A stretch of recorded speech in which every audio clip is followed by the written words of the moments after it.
Magandang araw mga boss, KPCM Motorshop nagbabalik. Yamaha Pasio ang gagawin natin. CVT cleaning lang to pero chinecheck namin ng air filter. At ayan mga bossing, tumambad agad. Sobrang dumi na niyan mga bossing. So pagka ganyan langis at putik na yan naghahalo dyan. Hindi na yan nakakasala ng maayos. At susunod niyan, itong CVT ni bossing ang titignan natin. Mo bukas pa lang namin boss, laglaga na yung mga dumi niyan. Ayan kita mo yun boss, yung CVT pulley, bakat na yung dumi dyan. At eto na tayo sa exciting part. Diba, putik at dumi na yan mga boss. Mamaya tirahin natin yan at i-check natin yung ibang parts kung may na damage. Ito, damage na yung bola ng bossing natin. At itong crankcase, so wala nang grasa yung pinaka bearing at punong-puno na rin ng dumi yan mga boss. Ayan apakadumi yan. Bakit nga ba? Hindi kasi ito nabuksan simula nung binili. Tapos itong Honda Click na ginagawa namin dito, na-amaze din ako. Ganun din ang problema ng bossing natin. At ito naman lupa-lupa na mga bossing. Hindi na rin kasi nakakasala ng maayos yung air filter. At ayan ito yung torque drive sa loob. Kita nyo yan mga boss, lupang lupa naman itong isang to. Ayan laglagan na, pagbukalas pa lang. Ito yung torque drive ng Yamaha Pasio. Sinubukan ko tong i-close up tinignan ko talaga, chinik ko. Ops, ayun bossing parang niloblob sa putik, tas natuyo. Yan yung dalawa magkatabi. So yan, lilinisin na natin. Yan bossing gasolina yung ginagamit namin panlinis dito. Hindi namin binababad yung oil seal. Okay. Ina-clarify ko lang, panlinis talaga noon pa gasolina lang. Kundi ko lang maintindihan kung bakit ngayon marami nang nasisirang oil seal at gasolina lang daw ginagamit kasi. Noong time namin hindi yan nakakasira talaga. May mga sadyang oil seal lang na may hinang nilabas ngayon, lalo na sa mga Yamaha. So eto, kita nyo to. Pag naglilinis kami ng CVT mga bossing, ginagamitan namin siya ng steel brush. Dito sa part ito, hindi ko talaga to kinakat.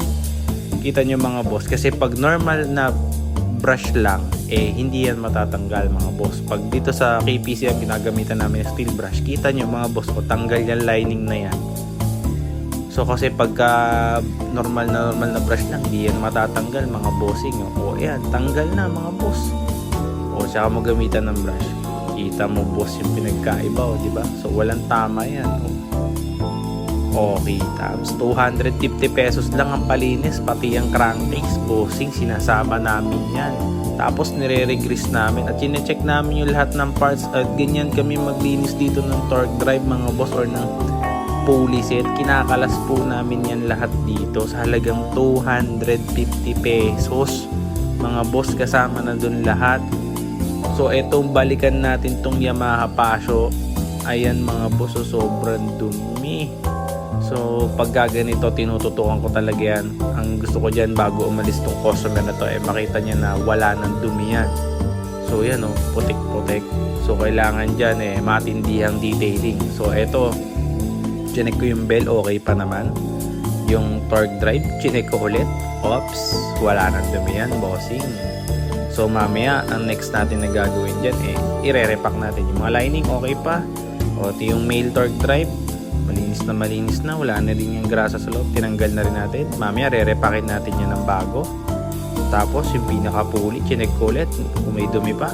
So wala na. So ito naman crankcase, kita nyo mga bossing, yung plastic na yun nasa loob kitang-kita mo na. Ito, re-regress kaya yung grasa mamaya. So okay na yan. Balikan natin to.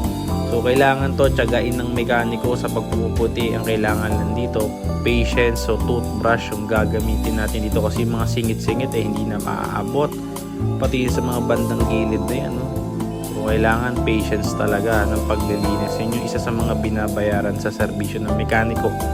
At ayan na bossing malinis na yan. So sinasabihan na lang namin yung customer na magpa-maintenance every 3 months. So saan ba kayo pwede magpagawa? Pwede kayo magpagawa dito sa 1581 National Highway, Santa Rosa, Laguna. Yun lang po. Maraming salamat.